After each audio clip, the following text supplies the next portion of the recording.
பெரிய அளவிலான ட்ரோன்களை ஒரே நேரத்தில் களமிறக்கி இஸ்ரேலி ஆக்கிரமிப்பின் வடக்கு பிரதேசத்தினை பொளந்து கட்டும் ஹிஸ்புல்லா இராணுவத்தினரும் கொத்து கொத்தாக மடியும் இஸ்ரேலி ஆக்கிரமிப்பு சிப்பாய்களும்.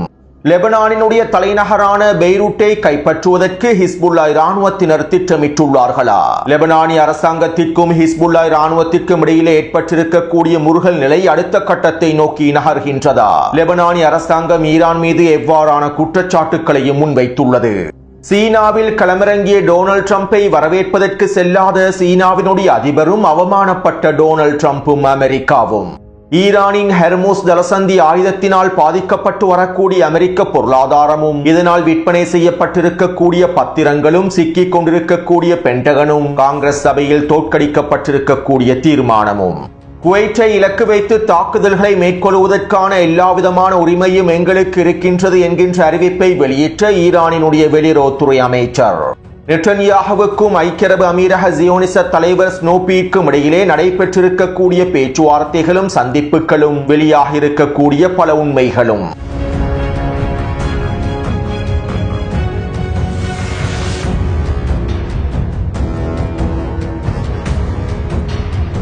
காசாவுக்காக அமைக்கப்பட்டிருக்கக்கூடிய டொனால்ட் ட்ரம்பின் பீஸ் கவுன்சிலின் தலைமை அதிகாரி நிக்கலோ மோல்டனோவ் இஸ்ரேலி ஆக்கிரமிப்பிலே களமிறங்கியிருந்தார். நேற்றைய தினம் இஸ்ரேலி ஆக்கிரமிப்பு பாதுகாப்பு அமைச்சரோடும் இன்னும் சில முக்கியமான பிரதிநிதிகளோடும் கலந்துரையாடல்களை மேற்கொண்டிருந்தார். இதைத் தொடர்ந்து ஜெருசலம் பிரதேசத்திலே நடைபெற்ற ஊடக சந்திப்பில் அவர் இவ்வாறு தெரிவித்தார். நாங்கள் காசாவிலே ஹமாஸை முழுமையாக நிராயுதபாணியாக்குவதற்கான 15 அம்சங்களை கொண்டிருக்கக்கூடிய திட்டத்தினை முழுமையாக வடிவமைத்துள்ளோம். இந்த திட்டத்தின் மூலமாக காசாவில் ஹமாஸை முழுமையாக நிராயுதபாணியாக்க முடியும். ஒரே தடவையில் ஒரே நேரத்தில் ஹமாஸையும் பலஸ்தீனிய போராளிகளையும் நிராயுதபாணியாக்க முடியாது. இதற்கு பல படிமுறைகளை நாங்கள் தொடர்ச்சியாக செய்ய வேண்டியிருக்கின்றது. இதனாலேயே தற்போது நாங்கள் 15 அம்ச திட்டத்தினை உருவாக்கி காசாவிலே நடைமுறைப்படுத்துவதற்கான வேலை திட்டங்களை ஆரம்பிக்கப் போகின்றோம். அதே நேரம் இந்த திட்டங்கள் தொடர்பான பேச்சுவார்த்தைகள் கடந்த வாரம் நடைபெற்றிருந்தது. மேலும் இந்த பேச்சுவார்த்தைகளிலே ஹமாஸ் தரப்பினர் இதற்கான மறுப்பை தெரிவித்துள்ளார்கள். காசாவிலே ஹமாஸை நிராயுதபாணியாக்குவது பேச்சுவார்த்தைகளுக்கு உட்படாதது. காசாவிலே ஹமாஸை நிராயுதபாணியாக்குவது தொடர்பாக எங்களுக்கு பேச்சுவார்த்தைகளை மேற்கொள்ள முடியாது. ஏனென்றால் ஹமாஸ் கட்டாயமாக நிராயுதபாணியாக்கப்பட வேண்டும். ஹமாஸை நிராயுதபாணியாக்காமல் காசாவிலே எந்தவிதமான வேலை திட்டங்களையும் எங்களுக்கு முன்னெடுக்க முடியாது. இதனால் காசாவிலே ஹமாஸை நிராயுதபாணியாக்குவது பேச்சுவார்த்தைக்கு உட்பட்டது அல்ல. இதனை ஹமாஸினுடைய தலைவர்களும் பலஸ்தீனிய மக்களும் தெளிவாக புரிந்து கொள்ள வேண்டும். இவ்வாறு ஹமாஸ் நிராயுதபாணியாக்கப்படுவதற்கு கொள்ளாவிட்டால், ஆயுதங்களை கீழே வைக்காவிட்டால் காசாவிலே மீண்டும் இஸ்ரேல் தரைவழி தாக்குதல்களை ஆரம்பிப்பதற்கான வாய்ப்புகளும் அதிகமாகவே இருக்கின்றன. ஒருவேளை ஹமாஸ் இந்த திட்டங்களுக்கு முழுமையான ஆதரவை வழங்கி ஆயுதங்களை கீழே வைத்தால் ஹமாஸில் இருக்கக்கூடிய தலைவர்களுக்கும் பலஸ்தீனிய போராளிகளுக்கும் முழுமையான பாதுகாப்பை நாங்கள் வழங்குவோம். அவர்களுக்கு தேவையான நிதி உதவிகளை வழங்கி 3ஆம் தரப்பு நாட்டிற்கு அவர்களுடைய குடும்பத்தோடு அனுப்பி வைப்போம். மேலும் ஆயுதங்களை கீழே வைத்துவிட்டு காசாவிலே இருப்பதற்கு விரும்பக்கூடிய ஹமாஸினுடைய சில தலைவர்களுக்கு எங்களுக்கு அனுமதிகளை வழங்க முடியும். அவர்கள் எங்களோடு ஒன்றிணைந்து செயற்பட முடியும். இதற்கான வாய்ப்புகளும் இருக்கின்றன. இதனால் அவசரமாக ஹமாஸினுடைய தலைவர்கள் ஒரு முடிவை எடுக்க வேண்டும் என காசாவுக்கான டொனால்ட் ட்ரம்பினுடைய பீஸ் கவுன்சிலுடைய தலைவர் தெரிவித்துள்ளார். அத்தோடு ஹமாஸினுடைய தலைமைகள் டொனால்ட் ட்ரம்பினுடைய பீஸ் கவுன்சிலின் இந்த திட்டங்களை 15 அம்ச திட்டங்களை முழுமையாக நிராகரித்துள்ளார்கள். மேலும் களத்திலே டொனால்ட் ட்ரம்பினுடைய பீஸ் கவுன்சில் நிர்வாகத்திற்கு கீழால் அமைக்கப்படக்கூடிய எந்த ஒரு வேலை திட்டத்திற்கும் அனுமதிக்கப் போவதில்லை என்றும் அறிவித்துள்ளார்கள். நேற்றிரவு வெளியிட்ட காணொலியிலும் இவை தொடர்பாக பல முக்கியமான தகவல்களை பதிவிட்டிருந்தேன். அதாவது காசாவினுடைய மஞ்சள் எல்லை பிரதேசங்கள் முழுமையாக தரைமட்டமாக்கப்பட்டுள்ளன. இதனால் தற்போது ஆரம்ப கட்டமாக மஞ்சள் எல்லை பிரதேசங்களுக்குள்ளே கட்டிடங்களை அமைப்பதற்கு திட்டமிடுகின்றனர். குறிப்பாக ரஃபா பகுதியில் கட்டிடங்களை அமைத்து பலஸ்தீனிய மக்களை தங்க வைப்பதற்காகவும் பலஸ்தீனிய மக்களையும் பலஸ்தீனிய போராளிகளையும் பிரிப்பதற்காகவும் அடுத்த கட்ட வேலை திட்டங்களை ஆரம்பித்திருந்தார்கள். இருப்பினும் பலஸ்தீனிய போராளிகள் இதனை தடுத்து நிறுத்தியுள்ளார்கள். குறித்த திட்டத்தினை நடைமுறைப்படுத்துவதோடு சம்பந்தப்பட்டிருக்கக்கூடிய அனைத்து தரப்பினருக்கும் இறுதி எச்சரிக்கைகளையும் வெளியிட்டுள்ளார்கள். எனவே இது எவ்வாறு இருப்பினும் இறுதியில் காசாவின் களத்திலே அமெரிக்காவும் இஸ்ரேலி ஆக்கிரமிப்பு மேற்கொள்ளக்கூடிய அனைத்து வேலை திட்டங்களும் தோல்வியிலேயே முடிவடையப் போகின்றன.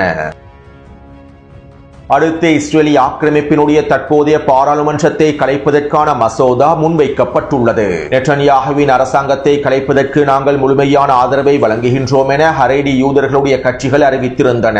மேலும் நெட்டன்யாகுவுக்கு எதிரான நெப்டேல் பென்னட்டினுடைய கூட்டணியும் தற்போது வலுப்பெற்றுள்ளது. இதற்கமைவாகவே இன்றைய தினம் இஸ்ரேலிய ஆக்கிரமிப்பு பாராளுமன்றத்தினை கலைப்பதற்கான மசோதா முன்வைக்கப்பட்டுள்ளது. மேலும் இந்த மசோதா முழுமையாக நிறைவேற்றப்பட்டால் வருகின்ற செப்டம்பர் மாதம் அல்லது அக்டோபர் மாதம் பாராளுமன்ற தேர்தல் நடைபெறும் என்றும் புதிய பிரதமர் தெரிவு செய்யப்படுவார் என்றும் தெரிவிக்கப்படுகின்றது. அத்தோடு இந்த தேர்தலை தவிர்ப்பதற்காக நெட்டன்யாகு பல வேலை திட்டங்களை முன்னெடுத்திருந்தார். இருப்பினும் பாராளுமன்றம் கலைக்கப்பட்டால் தேர்தலை தவிர்ப்பதற்கான எந்தவிதமான வேலை திட்டங்களையும் நெட்டன்யாகுவினால் மேற்கொள்ள முடியாது.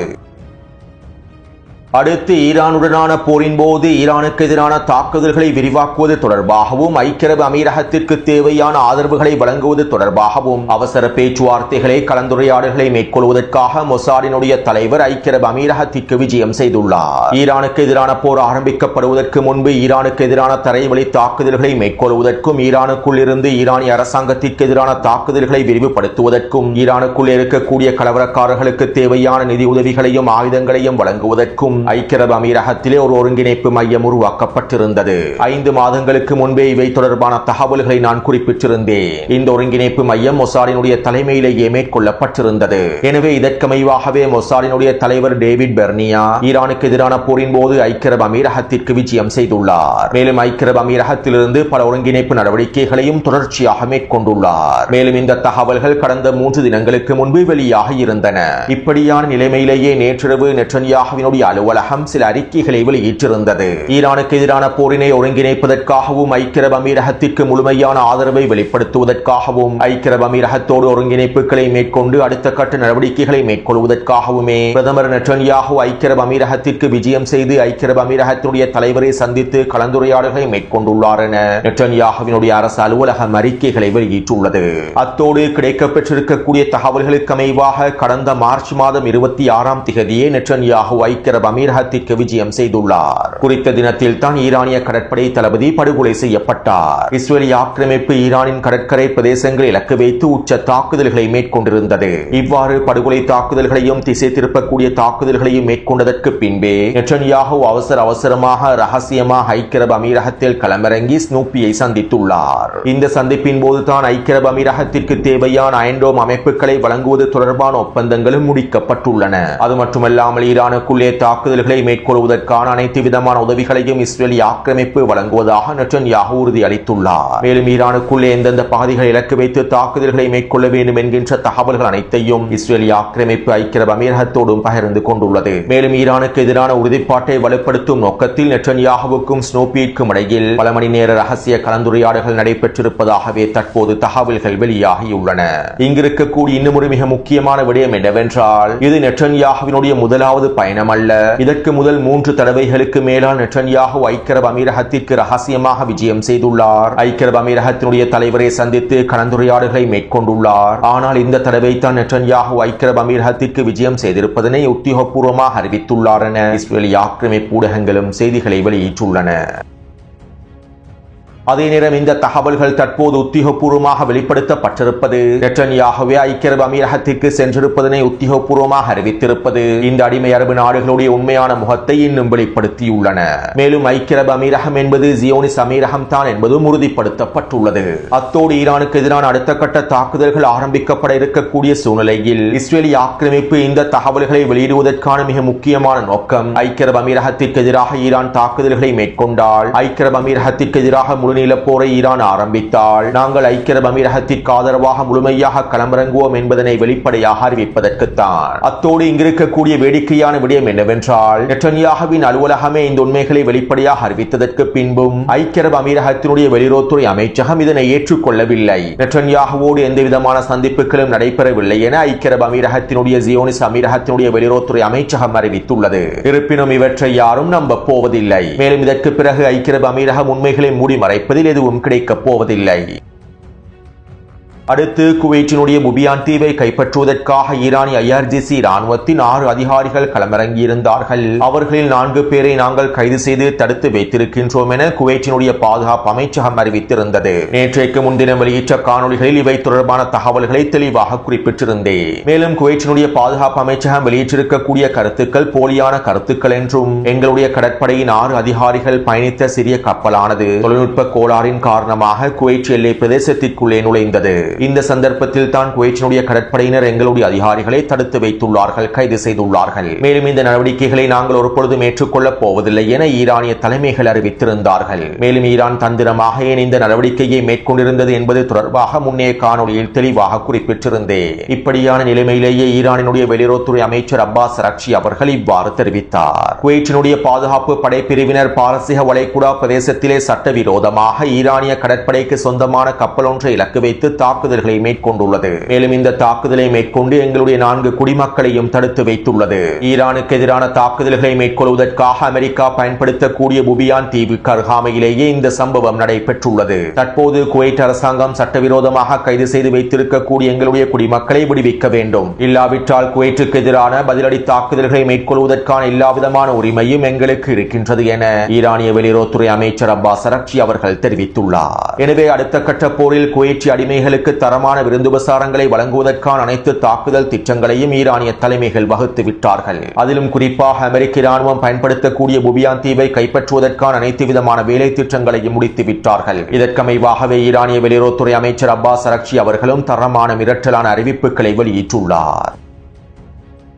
அடுத்து ஈரானின் ஹெர்முஸ் ஜலசந்தி ஆயுதத்தினால் தற்போது ஒட்டுமொத்த உலகமும் லாக்டவுனை நோக்கி நகர்ந்து கொண்டிருக்கின்றது. இந்த நிலைமை ஏற்படும் என்பதனை கடந்த மாதமே நான் காணொலிகளில் குறிப்பிட்டிருந்தேன். இந்தியாவை தொடர்ந்து பல ஆசிய நாடுகளும் ஐரோப்பிய நாடுகளும் தங்களுடைய லாக்டவுன் நடவடிக்கைகளை அறிவிப்பதற்கு தயாராகி வருகின்றார்கள். பெரும்பாலும் இன்னும் 2 வாரத்திற்குள்ளே ஒட்டுமொத்த சர்வதேசமும் மிகப்பெரிய லாக்டவுனை நோக்கி நகர்ந்துவிடும். இன்னும் சில தினங்களுக்குள் ஆஸ்திரேலியாவும் லாக்டவுனை நோக்கி நகரப்போவதாக தெரிவிக்கப்படுகின்றது. எரிபொருள் விலையேற்றம், எரிபொருள் தட்டுப்பாடு, எண்ணெய் தட்டுப்பாடு, உரத்தட்டுப்பாடு, பிளாஸ்டிக் தட்டுப்பாடு என ஒட்டுமொத்த உலகமும் அத்தியாவசிய தேவைகளை நிறைவேற்றிக் கொள்ள முடியாமல் அத்தியாவசிய தேவைகளுக்கான மூலப்பொருட்கள் இல்லாமல் மிகப்பெரிய சிக்கலுக்குள் சிக்கிக் கொண்டுள்ளார்கள். மேலும் அமெரிக்காவினுடைய பொருளாதாரமும் இக்கட்டான சூழ்நிலைகளுக்குள் தள்ளப்பட்டுள்ளது. இதனால் நேற்றைய தினம் அமெரிக்கா 30 ஆண்டுகால பத்திரங்களை 5% லாபத்தை வைத்துக் கொண்டு விற்பனை செய்துள்ளது. 2007 ஆண்டுக்கு பிறகு முதல் முறையாக அமெரிக்காவினுடைய மத்திய வங்கி இந்த பத்திரங்களை விற்பனை செய்துள்ளது. அதுவும் 5% வருவாய்க்காகவே விற்பனை செய்துள்ளது.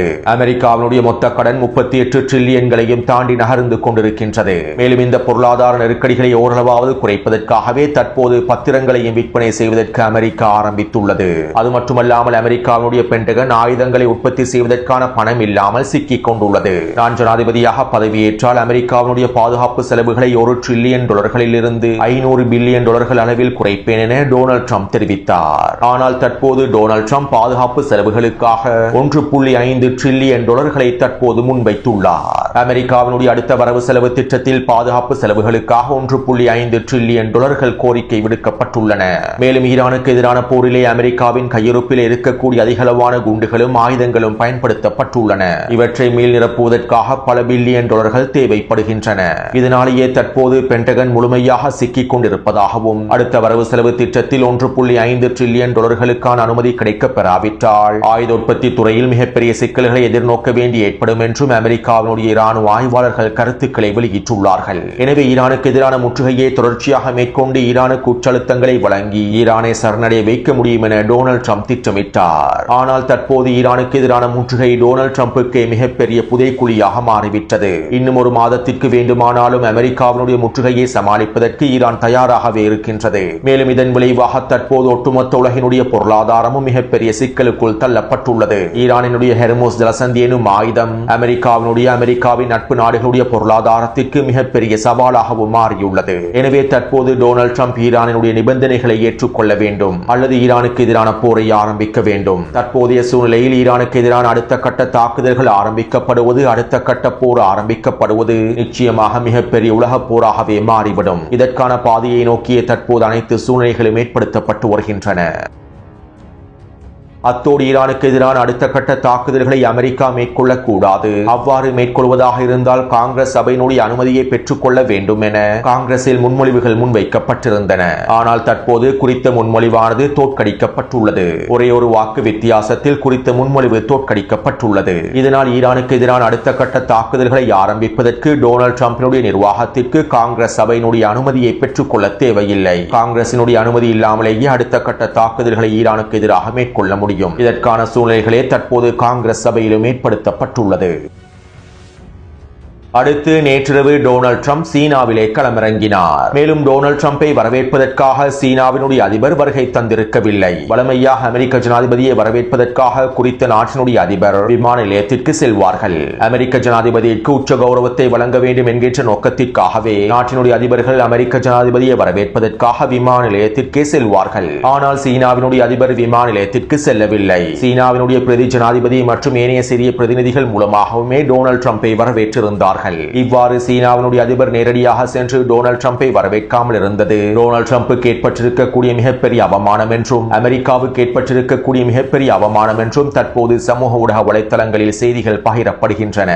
ரஷ்ய அதிபர் புட்டின் அவர்கள் அமெரிக்காவில் களமிறங்கிய சந்தர்ப்பத்தில் டொனால்ட் ட்ரம்ப் நேரடியாக விமான நிலையத்திற்கு சென்று அவரை வரவேற்றார். சீனாவினுடைய ஜனாதிபதி அமெரிக்காவில் களமிறங்கிய சந்தர்ப்பத்தின் போதும் ஜோ பைடன் அவரை வரவேற்பதற்காக நேரடியாக சென்றிருந்தார். ஆனால் தற்போது டொனால்ட் ட்ரம்பை வரவேற்பதற்கு சீனாவினுடைய அதிபர் நேரடியாக செல்லாமல் ஒட்டுமொத்த அமெரிக்காவுக்கும் ஒரு சிறந்த பாடத்தினை கற்பித்துள்ளார். எனவே அமெரிக்காவுக்கும் சீனாவுக்கும் இடையிலான பேச்சுவார்த்தைகளுடைய ஆரம்பமே அமர்க்களமாக அமைந்துள்ளது. மேலும் தற்போது சீனாவினுடைய அதிபருக்கும் டொனால்ட் ட்ரம்புக்கும் இடையில் அடுத்த கட்ட பேச்சுவார்த்தைகள் நடைபெற்று வருகின்றன.